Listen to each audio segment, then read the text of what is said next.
کشف کی next episode پہ آپ دیکھیں گے کہ متی اللہ تو کشف کے ساتھ وہ کانٹریکٹ کرنے کے بعد یہ سوچ رہا تھا کہ اب سے وہ کشف کے اوپر قبضہ جما چکا ہے۔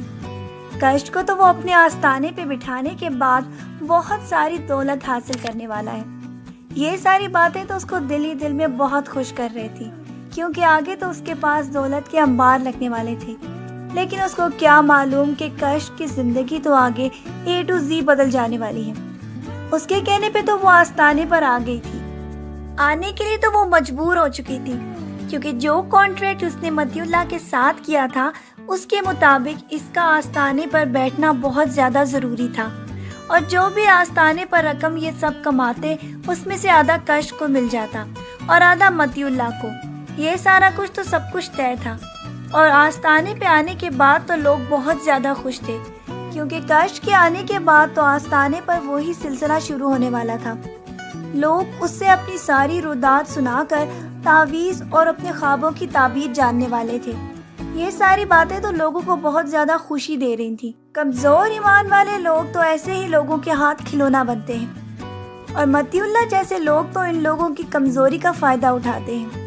کشف کے آستانے کے اوپر جانے کے بعد تو وجدان کی والدہ نے بہت زیادہ واویلا مچایا، اور وہ اس بات کے اوپر بہت زیادہ خفا تھی کہ کشف کیوں آستانے پر چلی گئی ہے۔ تھوڑی دیر پہلے کے واقعات تو یہ سارے ہی بلا بیٹھے تھے کہ اگر کشف اس وقت پیسوں کا بندوبست نہ کرتی تو اس خاتون کے بیٹے کا تو انتقال ہو ہی جاتا، لیکن بیچاری کشف کے بارے میں کون خیال کرے۔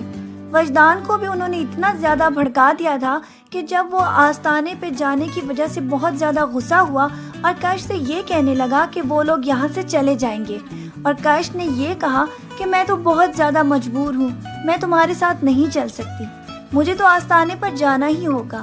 وجدان کے اصرار کرنے پر بھی کشف جب نہ مانی تو غصے میں آ کر اس نے وہی 3 الفاظ بول دیے، وہی 3 الفاظ جو کہ ایک رشتے کے خاتمے کے لیے استعمال ہوتے ہیں، میں تمہیں طلاق دیتا ہوں، طلاق دیتا ہوں، طلاق۔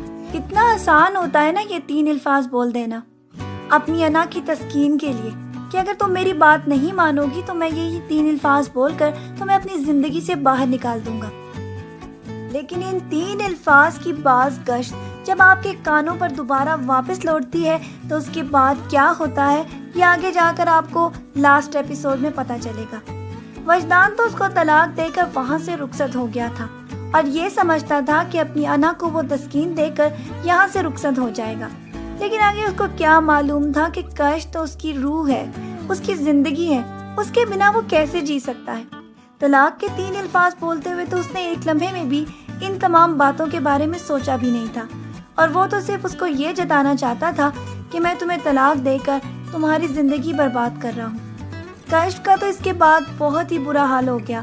وہ تو کبھی یہ سوچ بھی نہیں سکتی تھی کہ وجدان جو کہ اس سے اتنی محبت کرتا تھا کہ اپنا گھر تک امتیاز صاحب کے نام کر چکا تھا، اس کے سامنے تو زندگی کی کوئی وقت ہی نہیں تھی۔ وہ تو صرف کشف کے لیے جیتا تھا اور کشف کے لیے مرنا چاہتا تھا۔ آج اس نے 1 سیکنڈ میں 3 الفاظ بول کر اس کو اپنے لیے ہمیشہ کے لیے بیگانہ کر دیا۔ یہ ساری باتیں تو کشف کو رہ رہ کے یاد آتی رہیں، اور اس کے بعد اس نے چپ سادھ لی کہ آج کے بعد وہ کسی سے بھی بات نہیں کرے گی۔ کشف کے والد تو اس کو آستانے پر بھی لے جاتے تھے، لیکن وہاں جا کر وہ کسی سے بھی بات نہیں کرتی تھی۔ وہ تو ایک زندہ لاش بن چکی تھی، کیونکہ وجدان کے بنا رہنے کا تو وہ کبھی تصور بھی نہیں کر سکتی تھی۔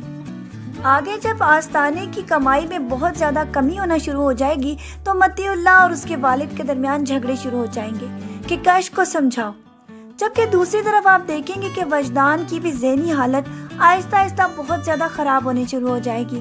وہ خود سے باتیں کرنا شروع ہو جائے گا، کیونکہ کشف کے بنا تو وہ کبھی رہ ہی نہیں سکتا تھا، اور اپنے اس پچھتاوے کے اوپر کہ اس نے کشف کو طلاق دے کر اپنے سے جدا کر دیا ہے، وہ اپنا دماغی توازن کھوتا چلا جائے گا۔ دوسری طرف کشف کی حالت بھی روز بروز خراب سے خراب تر ہوتی چلی جائے گی۔ وہ تو کبھی بھی وجدان کو بھلا ہی نہیں پا رہی، اور وہ الفاظ اس کے دماغ میں بہت زیادہ تکلیف کا باعث بن چکے ہیں۔ اس زندہ لاش کو دیکھ کر تو لوگ وہاں آستانے پہ بنا رقم دیے وہاں سے چلے جائیں گے۔ اس کے والد بھی اس کو سمجھانے کی کوشش کریں گے کہ جو ہوا ہو گیا، اب آستانہ کیسے چلے گا، اس لیے تم اپنے آپ کو سنبھالو۔ جبکہ دوسری طرف آپ یہ دیکھیں گے کہ زویا کو تو موقع ہی مل جائے گا۔ وجدان کی بگڑتی ہوئی حالت کی وجہ سے وہ اس کی والدہ کو اس بات کے اوپر لے آئے گی کہ وہ اس کے والد سے جا کر اس کی شادی کی بات کرے۔ اگر اس کی وجدان سے ایک بار شادی ہو جائے تو وہ وجدان کو سنبھال لے گی۔ اسی لیے اس کی والدہ وجدان کا رشتہ لے کر امتیاز صاحب کے پاس جانے والی ہے۔ زویا تو اس بات کے اوپر بہت خوش ہوگی کہ اب وجدان اس کا ہونے والا ہے۔ کشف بی بی کی خاموشی کے بعد تو آستانہ جیسے بے رونق ہوتا چلا جائے گا۔ لوگوں کو بھی اس بات کے اوپر بہت زیادہ کمپلین ہوگی کہ کشف بولتی کیوں نہیں۔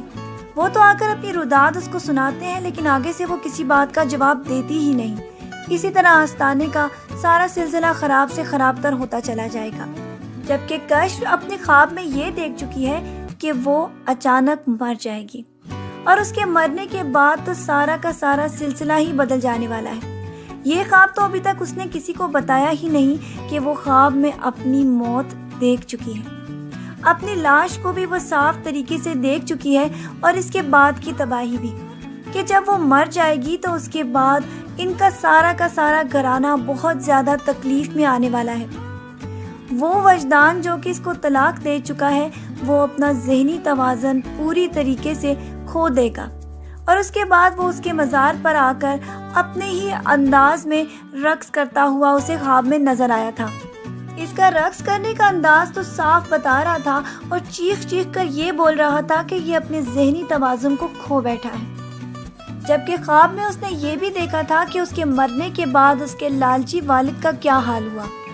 سڑکوں پر تو وہ اس کو بھیک مانگتے ہوئے نظر آئے۔ یہ باتیں جاننے کے بعد اس نے کسی کو بھی اگلے دن اس بارے میں نہیں بتایا کہ وہ خواب میں اپنی موت کے بعد گھر کی تباہی دیکھ چکی ہے۔ وہ تو بہت زیادہ خوفزدہ ہو گئی تھی کہ اس کے مرنے کے بعد اس کے گھر والوں کا کیا حال ہونے والا ہے۔ جو خواب بھی اس کو آج تک نظر آئے تھے وہ سب کے سب سچے تھے۔ یہ خواب بھی سچا ہونے والا ہے۔ وہ تو یہ سب کچھ جانتی ہے۔ اس کے بعد تو اس کو اور زیادہ خاموشی لگ جائے گی۔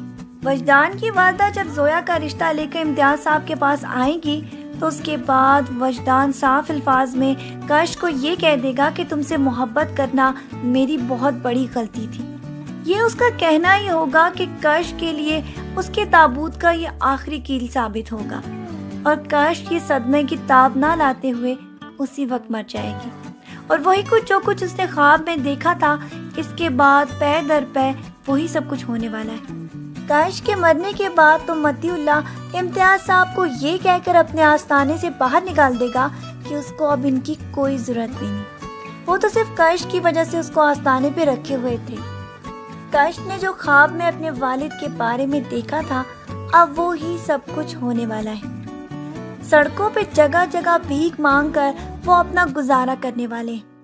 یہی سب کچھ تو وہ بول چکی تھی کہ میرے بعد سب کی تباہی آنے والی ہے، اور کش کے مرنے کے بعد تو وجدان کی اتنی بری حالت ہوگی کہ وہ اپنا ذہنی توازن کھونے کے بعد وہی سب کچھ کرنے والا ہے۔ وہی آستانے کے اوپر رقص جو کہ اس نے خواب میں دیکھا تھا، اب وہ حقیقت ہونے والا ہے۔ جو کوئی محبت کرنے والوں کے درمیان اس طرح دوریاں پیدا کرتا ہے اور یہ سمجھتا ہے کہ وہ زندگی میں خوشیاں پا لے گا، تو ایسا ممکن نہیں۔ وقتی خوشی تو وہ لوگ پا لیں گے، لیکن بعد میں جو ان کے ساتھ ہوگا وہ ویسا ہی جیسا کش کے ڈرامے میں دکھایا گیا ہے۔ آپ کو یہ پرومو کیسا لگا؟ اپنی رائے سے ہمیں ضرور آگاہ کیجیے گا، اور اگر آپ کسی اور ڈرامے کے پروموز بھی دیکھنا چاہتے ہیں تو کمنٹس میں ہمیں اس کے بارے میں ضرور بتایا کریں۔ اپنا ڈھیر سارا خیال رکھیے گا، بہت ساری دعاؤں کے ساتھ۔ اللہ حافظ۔